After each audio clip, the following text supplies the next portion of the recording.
Norway, the land of fjords, fish, and famously polite people, is now quietly bracing for Donald Trump's reaction if he doesn't win the Nobel Peace Prize. Yeah, the entire country of Norway, population 5 million, is preparing for political aftershocks from one man in Florida who really wants a shiny gold medal with Alfred Nobel's face on it. And the question everyone's asking is simple. Why is Donald Trump so obsessed with winning the Nobel Peace Prize? This isn't a late-night monologue or a parody sketch. This is real. Norwegian politicians are literally making statements like, we must be prepared for anything. Not for war, not for a pandemic, for a potential Trump tantrum. Trump's fascination with the Nobel Peace Prize goes way back, like Obama 2009 back. Remember, Barack Obama won the prize for his extraordinary efforts to strengthen international diplomacy. That moment clearly got under Trump's skin. He's mentioned it dozens of times at rallies, press conferences, and of course on Truth Social. At one point, he said, everyone says I should get the Nobel Peace Prize. Everyone. Who is everyone though? His golf caddy? His deflection?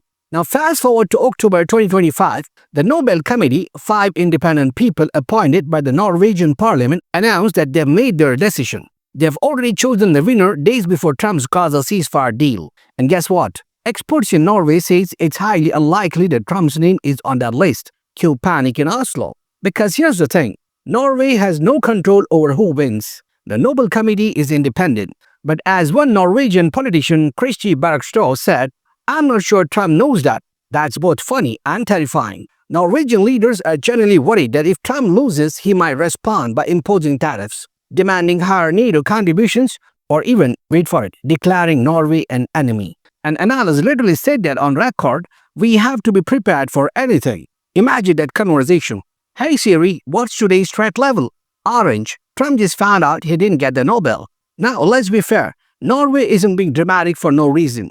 Trump has a history of taking things personally. He's called Canadian Prime Minister Justin Trudeau very dishonest and weak. He threatened to withdraw from NATO multiple times, and he once floated buying Greenland from Denmark, a NATO ally. Yes, buying Greenland. So if he can get mad or map boundaries, you can see why Norwegians are triple locking their doors before the Nobel announcement. The Norwegian Nobel Institute's director, Christian Berg Harviken, says the decision process is completely independent, totally apolitical, no interference. But there's a twist. Alfred Nobel's will actually requires that the committee be appointed by the Norwegian parliament. That means, technically, politicians pick the members. And that looks political, even if it isn't. So to Trump, who sees the world through a lens of deals and loyalty, it probably feels like a personal snub. He might not get that the Nobel Committee doesn't care about loyalty points. They care about sustained peace efforts. Now here's where things get interesting. Let's talk on merit. Did Trump actually do anything that could have earned him the Peace Prize? He brokered the Abraham Accords, normalization deals between Israel, the UAE, and Bahrain.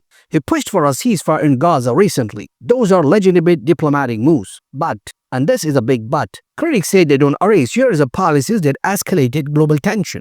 Remember, under Trump, the US pulled out of the Paris Climate Agreement. The Iran nuclear deal was scrapped. Relations with allies often turn into public spats. As Arild Hermstad, leader of Norway's Green Party, said, peace prizes are earned through sustained commitment, not through social media tantrums. That's a nice way of saying tweeting Nobel Prize please doesn't count as diplomacy. Now let's zoom out. The Nobel Peace Prize has always been about more than politics. It's about legacy. Winners like Malala Yousafzai, Nelson Mandela, and the UN's World Food Program didn't just end wars. They symbolize hope, perseverance, and long-term humanitarian impact. Trump, on the other hand, has positioned his image as peace itself. He sees the Nobel not as recognition of global harmony, but as a trophy of validation. And that's the real story here, the psychology of wanting to be recognized as the deal maker of peace. It's not just about Norway. It's about what happens when personal ego collides with international diplomacy. So, what happens if Trump doesn't win? Analysts predict, best case, we get a Truth Social meltdown. Worst case, some policy-level retaliation. One Norwegian columnist, Harold Stanchel, even said he's so unpredictable, it could be tariffs, it could be declaring Norway an enemy. Norway's foreign ministry probably has a Trump response playbook by now. Step 1, breathe. Step 2, issue polite statement. Step 3, hide the smoked salmon. Meanwhile, actual contenders for the Peace Prize this year include 1. Sudan's emergency response rooms for the humanitarian work amid war. 2. The Committee to Protect Journalists for defending press freedom. 3. The Women's International League for Peace and Freedom, one of the oldest peace movements in the world. These groups have spent years risking their lives to promote peace, not just making headlines for a week. So if you're Alfred Nobel's coach watching from above, the choice seems pretty clear.